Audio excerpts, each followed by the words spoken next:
Com outro ele quer cantar mais alto, né? Vamos estar de pé orando, né? Que Deus já usa o Deus certo, Ele usa muito, né?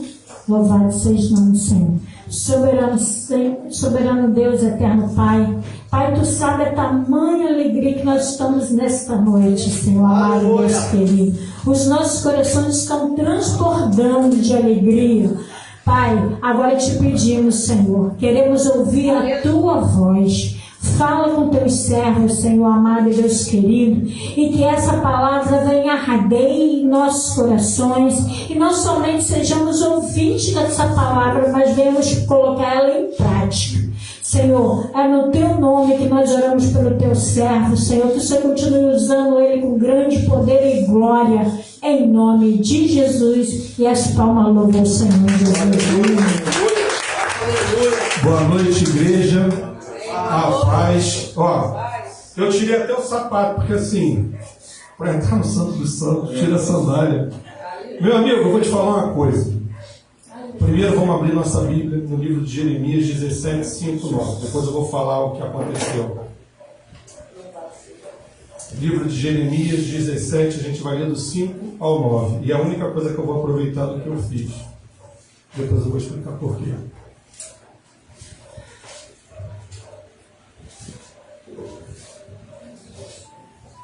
Jeremias 17, 5 a 9. Assim diz o Senhor: maldito o homem que confia no homem, faz da carne mortal o seu braço e aparta o seu coração do Senhor. Porque será como um arbusto solitário no deserto, e não verá quando vier o bem. Antes, morará nos lugares secos do deserto, na terra salgada e inabitável. Bendito o homem que confia no Senhor, e cuja esperança é o Senhor, porque ele é como a árvore plantada junto às águas, que estende as suas raízes para o ribeiro e não receia quando vem o calor, mas a sua folha fica verde, e no ano da sequidão não se perturba, nem deixa de dar fruto. Enganoso é o coração mais do que todas as coisas, e desesperadamente corrupto. Quem o conhecerá? Senhor, te agradecemos pelo privilégio, pela oportunidade de estarmos na tua casa, para falar da tua palavra, Pai, para receber do teu Espírito. Que bênção que está sendo o culto até aqui. E o que eu te peço, Senhor, é que use esse teu servo, para que ele possa tocar corações através daquilo que teu Espírito vai falar à igreja, vai falar ao teu servo. E já está falando. Muito obrigado, te agradeço esse privilégio, em nome do teu Filho, Jesus Cristo, amém. Podem sentar. O que aconteceu? O pastor Nilson dessa vez me avisou com uma semana de antecedência que eu ia falar. Então eu preparei, fiz o dever de casa. Mas assim, hoje à tarde, a Karine foi no clube com a Camila, e eu comecei a olhar que tinha tudo diferente. Então quando ela chegou em casa, eu estava com a caneta no meu esboço bonito, fazendo algumas anotações. Então assim, ao longo do culto, vem se confirmando tudo o que eu fiz de anotação. Então assim, é mais uma vez mostrando como é que Deus é tremendo, no sentido da palavra se confirmar, no sentido, tu vê, até eu só aproveitei a entrada porque o coração é enganoso. De repente eu coloquei aqui no papel muita coisa que eu queria, eu achava que eu devia falar, eu achava que eu tinha que estudar, eu achava que seria para mim. E mudou tudo. Na verdade mudou, começou a mudar ontem. Ontem eu vi um filme, Movimento Jesus, está no HBO. Ele conta que na década de 70, uma igreja pequena, quase falida, pastor tradicional, membros tradicionais, e um movimento hippie explodindo no mundo. E esse pastor, a filha dele, falava dos hippies e tal, e esse pastor se questionava como é que ele ia conseguir pegar as pessoas que estavam fora da igreja e trazer para dentro da igreja. Como é que ele ia atingir corações que falam uma linguagem diferente, corações que têm uma abordagem diferente, corações que não estão propícios para a maneira como a igreja da época queria falar de Deus. Mas corações que estão sedentos, corações secos, corações como inerente a qualquer ser humano, querem receber algo, E por querer receber algo, esses corações às vezes vão para as drogas, às vezes vão para as bebidas, às vezes se cortam tentando tirar a vida. Esses corações que precisam receber as boas novas, que precisam receber Cristo, não são atingidos porque a gente, a igreja, não sabe como chegar a esses corações. Então a gente se fecha de uma forma que a gente se protege nas quatro paredes, a gente entende que a gente está salvo, a gente acha que a gente está fazendo a nossa parte, mais do que isso, a gente se engana achando que a gente está fazendo a nossa parte, e o todes, ele está fora da nossa realidade. E o homossexual está fora da nossa realidade. E o cara que dá um 2 no baseado ainda está fora da nossa realidade. E o cara que está divorciado, mas está mais ou menos com 2, com 3, está fora da nossa realidade. Então o filme, ele fala do hippie. E na época, um cara, não por acaso, o Greg, ele é a cara de Jesus Cristo, do Jesus Cristo que a gente conhece. O estereótipo de Cristo que Hollywood vendeu pra gente. Então, cabeludo, barba e tal. E o Greg chega na igreja e ele vai e toca o coração do pastor. O pastor no primeiro momento não vai. Mas quando ele senta na mesa, que a filha leva, né? A filha do pastor leva para dentro de casa esse hippie, que é o líder do movimento. Quando ele senta na mesa e ele começa a falar de quem é Jesus Cristo para o pastor sofre um avivamento. E o pastor compra uma briga. E o pastor pega e leva ele, a comunidade hippie, para dentro da igreja. Dando um spoiler no filme, porque eu preciso, mas você deve ver, porque é muito bom. Foi um caso real. Em 1970, o movimento de Jesus, Revolution Jesus, ele rodou os Estados Unidos e ganhou a revista da Time, que é uma revista famosa, Time Life, né? A capa da Time Life. Então, assim, não deixa de assistir esse filme. Então, eu vi o filme ontem. Hoje elas foram no clube, eu sentei para dormir e veio uma coisa muito forte na minha cabeça. E depois que eu me liguei que no filme acontece isso, que é a passagem do lava-pés. E assim, ó, a chave hermenêutica, isso não está no filme, a chave hermenêutica para a gente atingir todos aqueles que ainda não conhecem Jesus Cristo, ela está na lavagem dos pés. E a gente vai fazer essa viagem aqui agora para eu te mostrar isso. Que estão as anotações que eu fiz à caneta, só para não perder. Olha que lindo. O grande mandamento está em Mateus 37, 38, 39 e 40. Vou pedir a ajuda da igreja. Por favor, alguém pode ler Mateus 37, 38, 39 e 40? Mateus, capítulo 22, 37, 38, 39 e 40. Capítulo 22, 37, 38, 39, 40. Eu estou com ele aberto aqui, mas eu queria que vocês abrissem a Bíblia. Vamos ler juntos. E Jesus disse-lhes: amarás o Senhor teu Deus de todo o teu coração e de toda a tua alma e de todo o teu pensamento. Este é o primeiro e grande mandamento. Versículo 39. E o segundo, semelhante a este, é: amará o teu próximo. Repete, por favor, como a ti mesmo. Está errado. E eu vou te provar. Com todo respeito. Destes dois mandamentos dependem toda a lei e os profetas. Antes da gente avançar, aqui a gente tem o grande mandamento, ou o maior mandamento. Só que a gente rompe nesse momento que ele fala, disso depende toda a lei. A gente rompe com o sistema em que a graça chega, e a gente rompe com o sistema em que existe uma regra que estipula o que eu posso ou não fazer, ou melhor, o que eu não devo fazer para caminhar junto com Deus. E essa regra diz que ali eu tenho que expiar os meus pecados dando um sacrifício de animal. Estou lá no Velho Testamento. Mas quando vem Jesus, Ele fala, eu sou o sacrifício vivo, eu estou dando meu filho está chegando para te salvar. Deus fala, Jesus Cristo é o último cordeiro, ele vai te limpar, ele te purificou, não tem mais problema, você está salvo, teus pecados estão pagos. E Jesus deixou para a gente esse mandamento, amará o teu Deus e amará o teu próximo, e a lei depende disso. Mas isso não quer dizer que eu vou abolir a lei. A lei continua existindo. A nova chave hermenêutica começa aqui, o amará o teu Deus e amará o teu próximo. Mas o final, como a ti mesmo, ele é complementado na última ceia.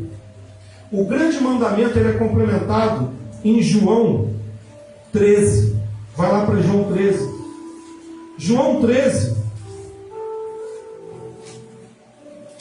Ele vai pegar, e o cenário é última ceia. Jesus sabe do propósito da missão dele. Até os 30 anos, esse propósito, essa missão, vem sendo fruto de uma preparação.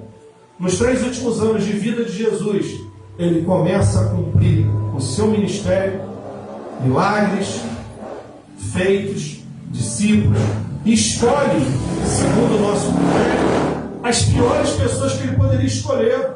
Não pegou doutores, pegou um, mas não pegou, a maioria não era qualificado para um trabalho missionário. A maioria não tinha qualidades e atributos, pelo contrário, defeitos, limitações. A maioria não entendeu esses 3 anos ao lado de Jesus. Prova disso é que ele, sabendo que dentre eles tinha o traidor, que dentre eles tinha aquele que ia negar, dentre eles tinha lá gente que foi incapaz de chegar naquele cenário preparado para a última ceia e ver a bacia e a toalha. Todo mundo estava pronto para sentar em trono. Todo mundo estava pronto e eles disputavam quem é o mais amado, quem é o melhor. Todo mundo estava pronto para ser o melhor. Ninguém estava pronto para lavar pé. Ninguém estava pronto para segurar a toalha. Vou repetir. Todo mundo estava pronto para sentar em trono. Todo mundo estava pronto para disputar quem era o melhor. Ninguém queria segurar a toalha. E olha, lavar pé era uma prática. A pessoa vinha da rua e tal, andava com sandálias que não eram iguais às nossas, chegava com os pés que tinham escravos, servos que tinham a função de lavar. Tudo preparado. E Jesus vira e faz o quê? Se ajoelha e lava os pés. Alguns ainda estranharam. Então, se não te lavar teu pé, eu não vou ter parte contigo. É preciso que a gente faça isso. E a chave hermenêutica nova está em João 13, 34. Um novo mandamento vos dou, que vos ameis uns aos outros, como eu vos amei a vós, que também vós uns aos outros vos amem. Então, numa interpretação sistemática da palavra, eu não posso pegar lá aquele versículo que diz amará o teu Deus e amará o próximo como a ti mesmo, porque o novo mandamento que ele deu complementa aquele anterior. Amará o próximo como eu, Jesus, te amo. Eita! Então olha só, é mais difícil, é mais impossível, mas para Deus, nosso Deus é o Deus do impossível. O meu olhar no outro, não me olhar com as minhas limitações, com as minhas frustrações, com as minhas verdades. O meu olhar para o outro tem que ser o olhar de Jesus Cristo. Aleluia. É muito difícil. A gente foi comprar os descartáveis aí outro dia e caiu na fila, 3 caixas, uma fila, as 6 pessoas, e a Karine falou um negócio legal. Aí eu olhei e falei assim, aí tinha um supervisor lá, ajudando a empacotar, eu falei assim, irmão, a fila é única? Aí o cara, não. Aí eu falei, pô, bora. Aí passei, fui pro primeiro caixa. Todo mundo estava parado. Aí a Karine virou e falou assim, amor, e ó, geralmente quando ela fala amor, ela está na delicadeza, na demonstração de irmã. que quando ela vira e fala assim, bonito, pastor, aí ela tá no chicote. Nesse dia ela falou, amor, você viu o que você fez? Aí eu falei, não.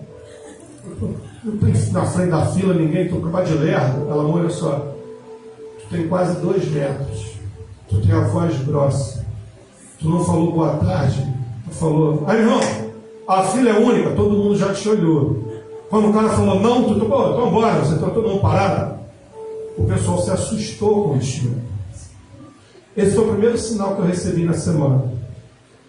E eu sou dominante e meio colérico, não, quase totalmente colérico, assim. Se eu tenho pedido alguma coisa para controlar a ira, é difícil. E assim, ela falou um negócio legal que eu realmente assusto. Fosse um anão, eu falei, não, tem fila, não tinha isso. Imagina um anãozinho lá, a fila é única, não, deixa o panda passar. Mas eu assusto. Esse foi o primeiro sinal.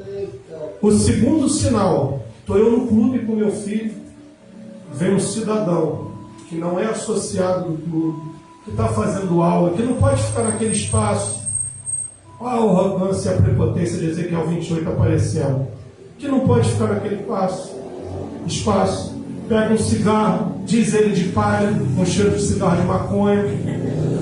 Aí pega, me olha. Quando me olha, encontra a minha cara agradável, de gigante, colérico, com um boné camuflado. Ele vai e apaga. Igreja, pergunto, valendo 10 na prova. Ele apagou o cigarro, que ele nem acendeu, fez assim, olhou, apagou. Está resolvido o problema ou não? Tá ou não? O cara apagou o cigarro, tá? Não tá? Acabou, não tem problema. Mas não, para um colérico não tem. Vou lá no cara e fazer, irmão, deixa eu te falar uma coisa. Vou lá no dono, lá no clube, supervisor, deixa eu te falar uma coisa. Tem um maluco ali que está com cigarro que eu acho que é maconha. Se ele acender, o Código de Processo Penal, olha a minha viagem do doido. Código de Processo, é verdade. Código de Processo Penal diz que eu sou qualquer do povo, que eu posso dar voz de prisão se ele estiver em flagrante delito. Eu vou levar ele preso. Ele vai ter a opção de ir por bem, e fumar um baseado hoje em dia nem é tão crime assim, né? Um termo circunstanciado e vai embora. Ou ele vai por bem, ou ele vai por mal. Voltei para o Velho Oeste, cara. Voltei para a barbárie. E eu não tenho mais o corpo nem a idade para levar ninguém por mal. Vamos combinar, né? Já tive, mas eu estou com meu filho do lado. Imagina se na hora que eu sento, vai ficar pior, gente. O cara voltou para pedir desculpa para o pastor. Senhor, eu tenho que ter noção disso. Quando as pessoas começaram a me chamar de Senhor, era um estágio para eu saber que eu estou ficando velho, careca e barrigudo. Senhor é o fim de carreira da gente, é mais 20 anos, não, é mais 20, 30 anos saudável, mais uns 10 até os 120, assim, em estado, me ajuda aí. Quando o cara virou e falou assim, senhor, não é maconha não, é cigarro de palha, nem acendi, eu não ia fumar na frente de vocês não. Está resolvendo o problema ou não está? Então, já resolveu, não, mas para o colérico? Meu irmão, a praia é enorme. Quando tu quiser fumar teu baseado, tu anda pra lá. Até porque a política nacional antifumo, ela diz que não pode fumar em lugar coberto. O cara nem sabe o que é política nacional. Para falar a verdade, nem eu sei. Eu fui no Google olhar. Agora, tu imagina se do outro lado tem um Beze. E o Beze responde o seguinte. Meu irmão, não estou vendo homem aqui para dizer que eu não posso fumar. O que ia acontecer? A pastora André falou do exemplo para o filho. E por que eu estou dizendo isso? Porque assim, às vezes, a gente olha e a gente sente, principalmente, quando a gente vê um culto como esse, quando a gente vê um louvor como esse, por isso que simbolicamente eu tirei as sandálias para entrar aqui no Santo dos Santos, simbolicamente porque lá tinha uma outra função, a gente sente que a gente não é digno de estar aqui. Porque, miserável pecador que sou eu, quem sou eu para falar alguma coisa? Mas diante do que a gente ainda vai ver, que tem tudo a ver com o que aconteceu, com as anotações que estão aqui, eu não podia deixar de estar aqui. Primeiro para ministrar para mim mesmo, para entender que eu não posso ser desse jeito. Porque quando Jesus dá essa chave hermenêutica, ele faz um negócio, isso para mim fez assim, e com o filme de ontem, ele dá para a gente a maneira como o cristão tem que agir, tem que se tratar. O nosso relacionamento tem que ser assim. Porque quando ele fala isso, ele mostra o seguinte: eu vou. E estou indo com uma dor que só eu tenho.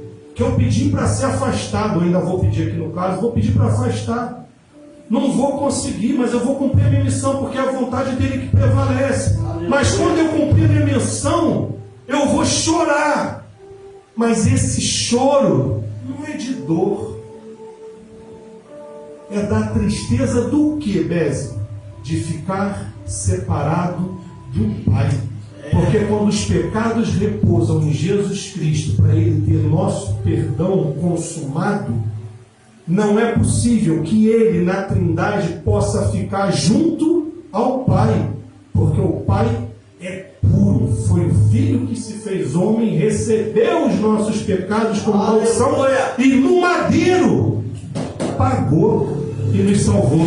Então a chave hermenêutica que Jesus deixa aqui é: vocês, igreja, têm que se amar como eu estou amando, porque o testemunho de vocês, a maneira como vocês se tratam, que vai mostrar para todos que vocês são amor. E a gente vê, e eu estou usando todas a toda hora de propósito, porque eu vou postar esse vídeo com certeza e vou ser cancelado, mas assim, é com amor, gente. Então deixa eu fazer um parênteses. É para dizer o seguinte: se você está vendo esse vídeo e você acha que você está excluído disso, não! A gente quer você aqui, pecador, sofredor, ansioso por algo maior que vai te libertar e te salvar, porque tu viu, eu sou um miserável pecador. E a gente quer você aqui junto para a gente caminhar nesse amor que constrói um verdadeiro relacionamento que possibilita a salvação. Então, na verdade, quando a gente chega aqui, a gente tem a chave hermenêutica do amor. Aí a gente volta para Mateus. Mateus 28. Mateus 28, a gente vai no 18. Mateus 28, desculpa, do 16 em diante. O nome disso é a Grande Comissão. E os 11 discípulos partiram para Galiléia, para o monte que Jesus lhe tinha designado. E quando viram, o adoraram, mas alguns duvidaram. E chegando-se, Jesus falou-lhes dizendo, ao 18, especialmente para a gente: é-me dado todo o poder no céu e na terra. Portanto, ide, ensinai todas as nações, bate todas as nações, batizando-os em nome do Pai, do Filho e do Espírito Santo, ensinando-as a guardar todas as coisas que eu vos tenho mandado. E eis que eu estou convosco todos os dias, até a consumação dos séculos. Amém. Gente, nós somos a grande comissão. Nós somos o sacerdócio universal.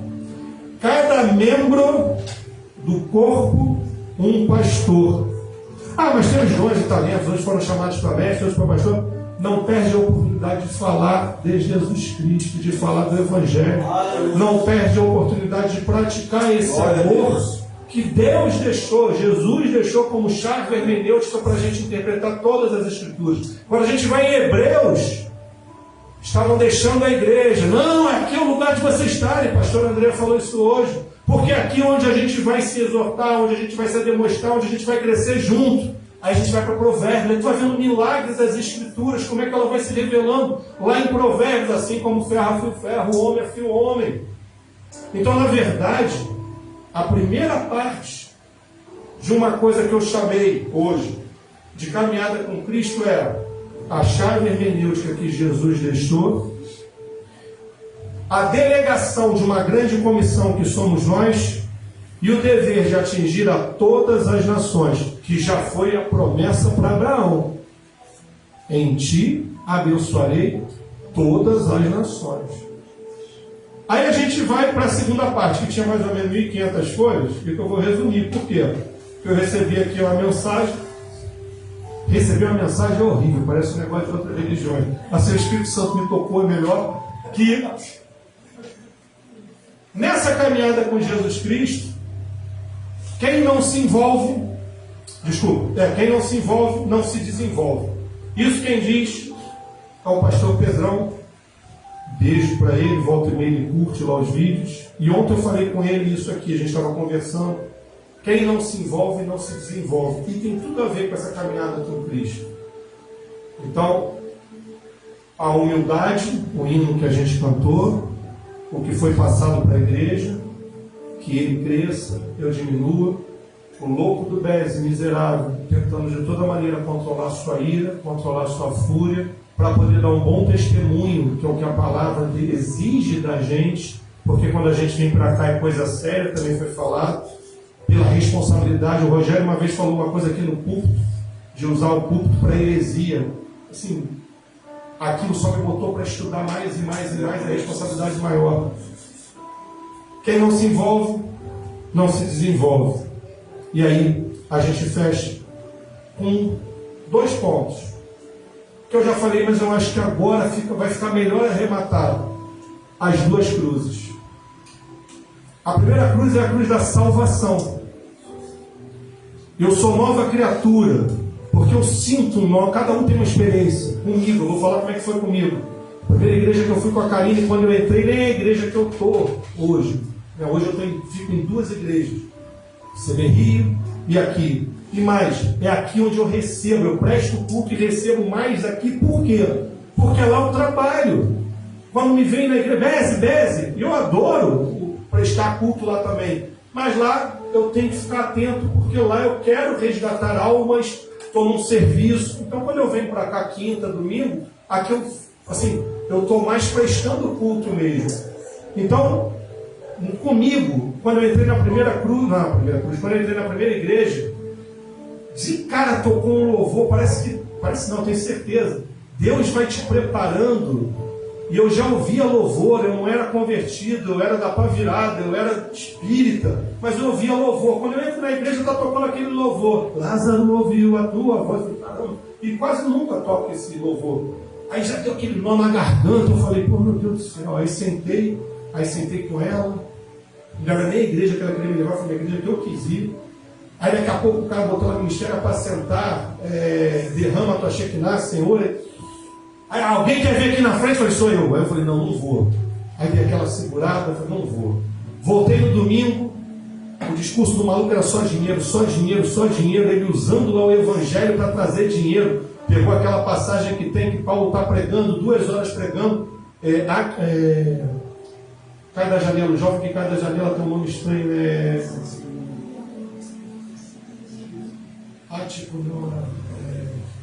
ateu.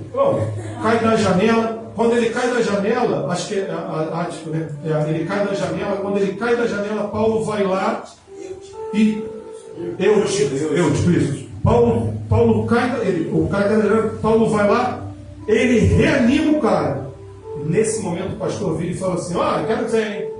A exemplo de Paulo, você que ainda não contribuiu, você pode contribuir agora. Eu falei para ela, não, o cara está usando o evangelho para dizer que ele tem o poder de botar aqui, não, para pedir dinheiro, não volto nunca, calma, amor, não volto mais. Aí voltei, era Deus trabalhando. E tu vê, hoje eu sou um dos maiores pidões da igreja, peço dinheiro toda hora para poder fazer, mas eu com transparência mostro onde está indo. Voltei, quando voltei era dia de ceia. E eu não sei porque era uma ceia fechada. Eu nunca mais vi ceia fechada em lugar nenhum. Mas naquele dia era uma ceia fechada, a gente não podia participar. Era para membro. E a Karine me explicou na boa: amor, não pode, né? Mas o Beze colérico, que era muito pior do que hoje em dia, ele vira e fala: que lindo, vou até sair do clube. Amor, até na macumba, a gente, quando rouba a pipoca do santo, não toma bronca. Aqui eu não posso participar da ceia. Quer dizer, num lugar onde eu não deveria estar, eu sou mais bem recebido, e se eu infrinjo a liturgia, me perdoa. Aqui eu quero, eu estou sentindo que eu posso. Na igreja católica, se eu ajoelhar, me entender com Deus, me perdoa, eu pego a Eucaristia, como é que aqui eu não vou pegar? Bom, aqui é assim, não, eu fui embora. Os obreiros tentando me segurar, a gente foi embora. Aí ela falou, vou te levar no lugar. Nesse lugar que ela me levou, que foi na CBRI, ali de novo, meu coração falou mais alto, teve afinidade total. E eu vivi a metanoia de Romanos 12. Ali eu vi que era uma nova criatura. Ultrapassei a primeira cruz. Nem sabia dessa história de cruz, mas ali eu ultrapassei a primeira cruz, que foi a cruz da salvação. E aí também teve um outro pastor que veio aqui e falou da santificação que acontece de maneira progressiva. O legal é que a gente aprende bastante trocando e tal. Nessa salvação progressiva, calcada nesse amor de Cristo, muitas vezes a gente não encontra dentro da igreja, principalmente nos mais maduros da fé, o amor que Cristo fala aqui. E quando a gente não encontra, a gente perde o primeiro amor. Então fica uma outra advertência. A primeira é: pega a toalha. A segunda é: a gente não pode ser pedra de tropeço para quem está chegando.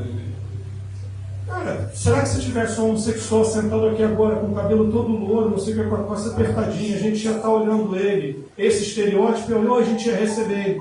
E se tivesse um cara ali todo de branco, com um turbante, vendedor de cuscuz, com as guias dele aparecendo, a gente já está do lado dele consagrando e tal, e falando na boa. Esse amor é isso. É o amor que abraçava a prostituta. É o amor que falava: vai e não peca mais. É o amor que dizia: hoje vou jantar na tua casa, para o cobrador de impostos. Que nem se misturou, ficou de longe olhando e tal. É o amor que sente o seguinte: opa, tiraram virtude de mim. Me tocaram, mas todo mundo está te tocando, me tocaram diferente. Será que a gente está preparado para isso? Então, quando a gente ultrapassa essa primeira cruz da salvação, a gente vive o primeiro amor, a gente quer falar de... a gente se torna chato. A gente quer converter todo mundo na nossa casa, a gente quer falar de Jesus para todo mundo, a gente quer parar de beber, quer parar de fumar, quer parar de sair, quer parar de trair. Quer dizer, a gente se torna certo. Mas na nossa cabeça a gente acha que a gente está ficando maluco. A gente precisa do apoio do pessoal mais... Mas a gente não encontra. Ele, maluco, todo tatuado. Não, mas as minhas tatuagens foi antes. O meu tamanho não apaga a tatuagem. Se Romanos 12 apagasse a tatuagem, acordasse no dia seguinte, podia. Fica a dica. Nova criatura é assim, alvo mais alto do que a neve. Show! Mas não é. São marcas do meu passado, cada uma com uma história. Aqui eu podia até, não podia. Mas tem vezes que as pessoas, você fez essas tatuagens quando? Depois de crente. Aí a pessoa fala: foi. Aqui é Isaías, a águia, e aqui é o urso de Davi. Aí o cara: urso? O tatuador tatuou mal pra caramba, parece uma pantera. Minha mãe é anterior, cara, me perdoa, eu nem sabia que existia isso. Tem um amigo meu que ele tem um extraterrestre tatuado aqui. O cara acreditava em UFO, acreditava em tudo isso. Uma vez ele foi lá na igreja, virou meu amigo depois que ele foi na igreja. E aí as pessoas falam para ele: o que é isso aqui? Ele é um extraterrestre. Agora, tu acredita nisso aí? Eu vou te falar: eu sou um extraterrestre. O cara: é porque eu não sou desse mundo. Você quer conhecer o meu reino? Meu reino é outro. É o reino para onde Jesus Cristo vai levar todo mundo. E antes o cara era ET completamente chapado. Mas agora o cara usa a tatuagem dele para evangelizar. E foi com ele que eu aprendi. Fala que é Isaías. Eu falei: beleza. Depois eu falo a verdade. Então a primeira cruz, a gente tem esse primeiro amor, que a gente é chato, mas a gente vai avançando. Aí começa a ficar legal a brincadeira. A gente entra para a classe de EBD, a gente entra para curso, a gente faz teologia, a gente faz psicologia, a gente vai fazendo tudo, porque a gente tem a sede de conhecimento, porque a palavra a gente quer conhecer cada vez mais. Aleluia. A gente quer decorar versículo, a gente quer falar algo impactante. Pô, tu vê só, vou fazer um corte aqui para botar lá no Instagram. Meu irmão, quero te dizer o seguinte: ninguém quer lavar a pé. Todo mundo quer trono, mas eu te falo: pega a toalha, porque é o que Deus quer. É isso que o pessoal quer fazer. Eu vou até fazer. Vou fazer o corte, que a gente consegue evangelizar com isso. Mas não é isso o evangelho. O evangelho é coração. E aí, a gente avança. Nesse ponto, que a gente se acha maduro na fé, e tem a ver com que ele cresça ou diminua, confirmando, que a gente acha que a gente está maduro na fé, a gente começa a olhar para a igreja com aquele olho crítico que eu já falei. E aí agora, por que eu estou voltando nesse assunto? Por causa do amor, que é a chave hermenêutica. Eu não posso olhar com esse olho crítico, porque Jesus não olharia. Eu tenho que olhar com os olhos de Jesus. Quando eu olho com os olhos de Jesus, eu ultrapasso a segunda cruz, que é a cruz da rendição. Quando eu não olho com os olhos de Jesus Cristo, eu viro um crítico da igreja. E quando eu viro crítico da igreja, vão acontecer duas coisas. Meus irmãos, que não vivem, a maioria, o amor que Jesus Cristo deixou como ordem para a gente, Vão se afastar porque não aturam mais a gente, porque a gente está prepotente e arrogante. Dentro da igreja eu não tenho mais espaço. E aí eu saio da igreja. De um culto. Quando eu saio, eu viro para um amigo meu do trabalho e falo assim: pô, mano, o pessoal da igreja está me tratando mal pra caramba. Ah, mas tu também é meio arrogante, né? Depois que tu virou evangélico, vem toda hora tu dá liçãozinha de moral, não sei o quê, de repente os caras não estão te gostando por causa disso. Eu falei: estranho, cara, todo mundo falava comigo, mas também a igreja não está mais a mesma coisa, não. Não, vamos trocar ideia, vamos. Aí a gente para no bar. Quando para no bar, o cara pega uma cerveja. Eu já gostei de cerveja. Aí o garçom chega e fala: senhor, é a primeira vez que o senhor está vindo aqui, nós temos um croquete de carne, que é uma maravilha, não sei o que, prazer ter o senhor aqui. Posso lhe sugerir uma coisa? Se o senhor quiser sentar naquela mesa mais próximo do ar-condicionado, é melhor, porque aqui é uma área de fumante. Eu vi que o senhor não fuma, não tem cigarro, não tem nada. Se quiser cigarro, nós temos cigarro. Aí eu saio e falo assim: maluco, que garçom é esse? Esse cara é maravilhoso. Eu tenho que ver na hora que tu comeu o croquete, que o chefe vem lá de dentro. Na minha igreja, o pastor, nesse exemplo hipotético, nem falava comigo, nem sabia quem eu era. Na hora que chega o croquete, vem o chefe: o senhor tem alguma alergia? Eu falo: não tenho alergia nenhuma. Não, esse croquete, nossa, é maravilhoso. Nós ganhamos o Masterchef. Isso fica muito bom com uma cervejinha premium. Mas eu vi que o senhor não bebe, vou trazer só uma tacinha para o senhor provar. A acolhida está sendo tão boa que no próximo domingo eu não volto para a igreja. Eu não vi os lados aqui, não vou ficar na cerveja, não, vou ficar no croquete, porque eu estou com fome. Então, assim, eu volto no bar. A conversa com meu amigo está muito boa, é o que o pastor André falou. Eu começo a me afastar. Eu vou para a pizza, eu vou para o japonês, eu vou para a festa, eu vou para o filminho. E eu vou sem perceber, esquecendo que eu tenho que ultrapassar a segunda cruz. A segunda cruz da rendição, ela te leva para um lugar que está em Gálatas, se eu não me engano, 2:20. Vamos ver se é mesmo.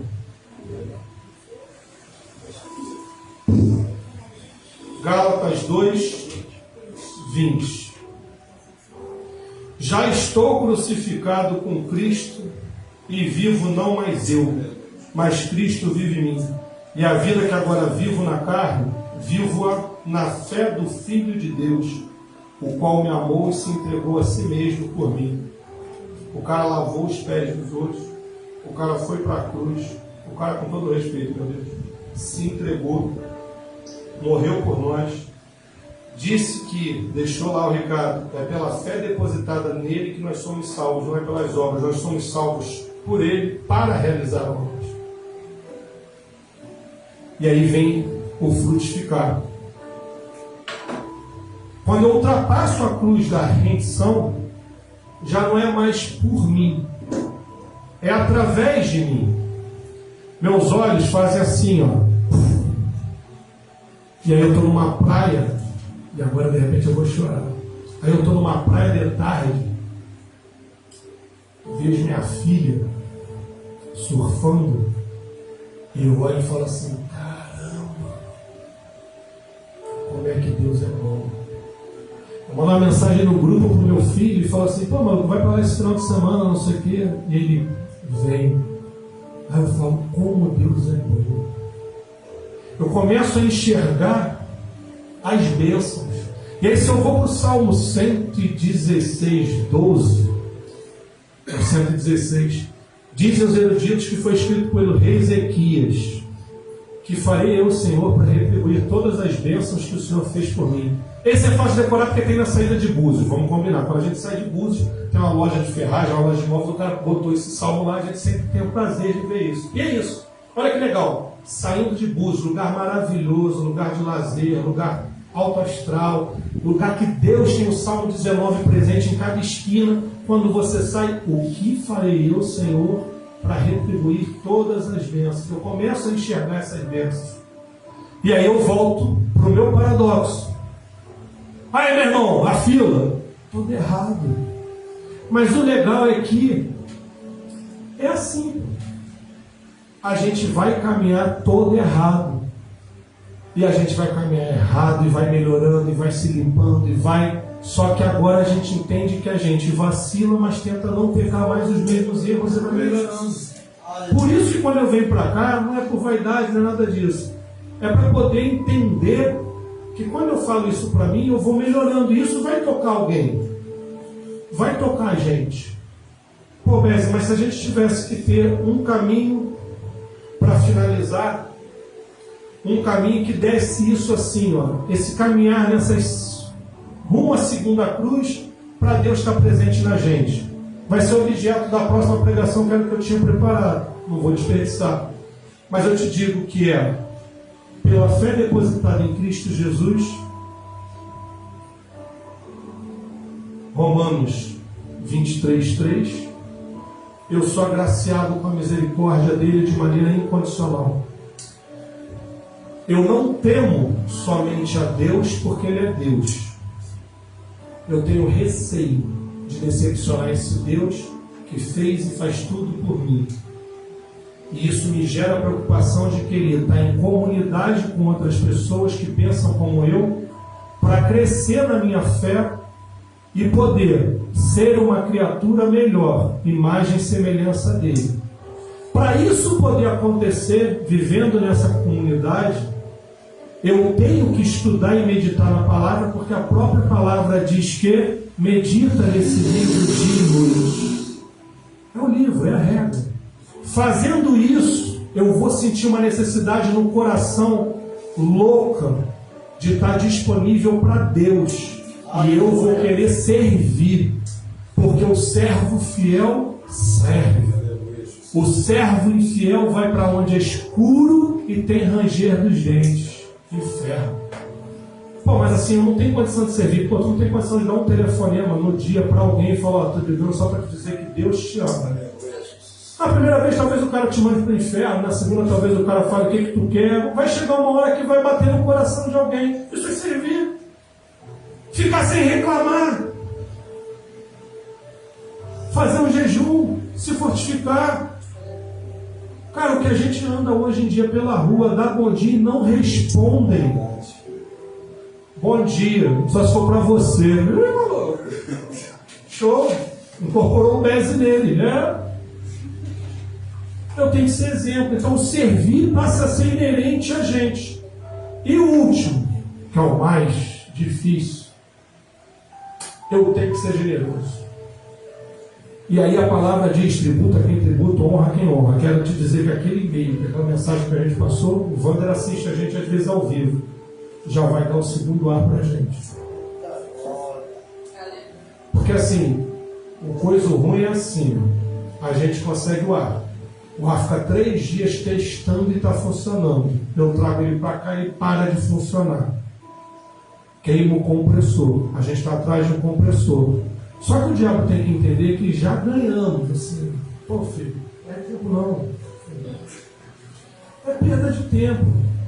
Aí ele faz o que? Ah, não está funcionando. Aí eu ligo para um amigo. Filho, aquela proposta que tu fez da gente dividir um ar, que tu achou que eu não deveria nem trazer isso, tu profetizou. Vai levar coisa velha para lá. Eu falei, não é velho não, cara, está funcionando. Não está. Posso encomendar? Pode, é meia. Eu falei, tá bom.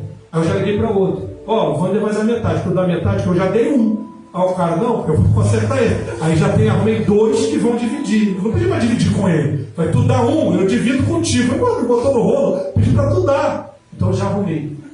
E isso eu estou brincando, mas é o seguinte, não tem como servir a 2 deuses. Às vezes a gente chega ali, qualquer quantia, cara, a oferta da viúva que seja. É o ato de liberalidade.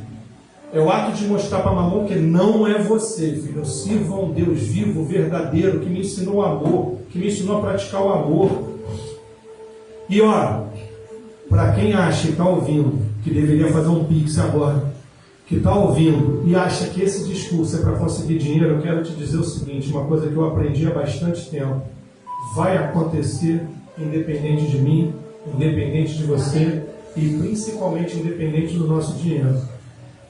É o privilégio de servir, é o privilégio de ser generoso e é o privilégio de olhar momentos como a tua filha surfando e entender como Deus é bom. É o privilégio, como é que é teu nome, filho? Maria Eduarda. É o privilégio de ver a Maria Eduarda aqui voltando para a casa do Pai. É o privilégio de ver o sonho sendo realizado de cada um que é fiel e mais. Se teu sonho, que é outra pergunta que fazem, pô, mas eu sou fiel, eu faço tudo isso, Filho, se você já está com o discurso de que faz tudo isso, que é fiel e cumpre todas as normas e as leis, tu é fariseu. O discurso não é esse não. Independente de tudo que tu faz, e não pelo que você faz, a salvação já é tua. Porque é pela fé depositada em Cristo Jesus. E pela fé depositada nele, você a princípio está salvo. Eu digo a princípio por quê? Porque a fé é o primeiro passo.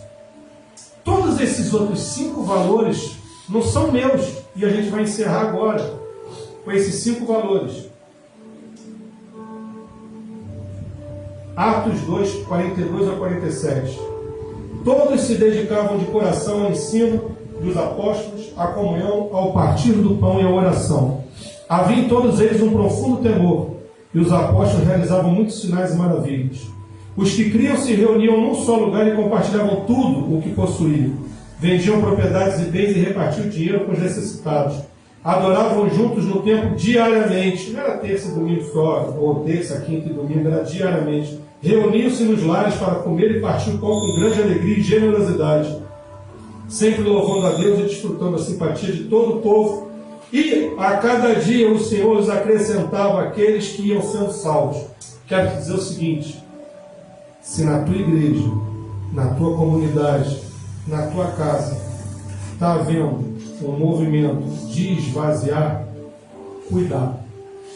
Pode ser que esse problema não seja de quem está lá fora. Pode ser que esse problema seja de quem está dentro. A gente seguindo esses valores, que é a receita que Jesus deixou, não tem como dar errado. Já deu certo. A prova é a Maria Eduarda que está aqui hoje, a prova é meu filho, a prova é minha filha, a prova é o caso, a prova é cada um de nós. A prova é isso, é tu preparar 20 folhas e não precisar usar nada. Porque como a André falou, o pastor André falou, o pastor Nilson, é que ele cresça e a gente diminui. Então a igreja, que a gente possa crescer cada vez mais. Agradeço a rica oportunidade. Não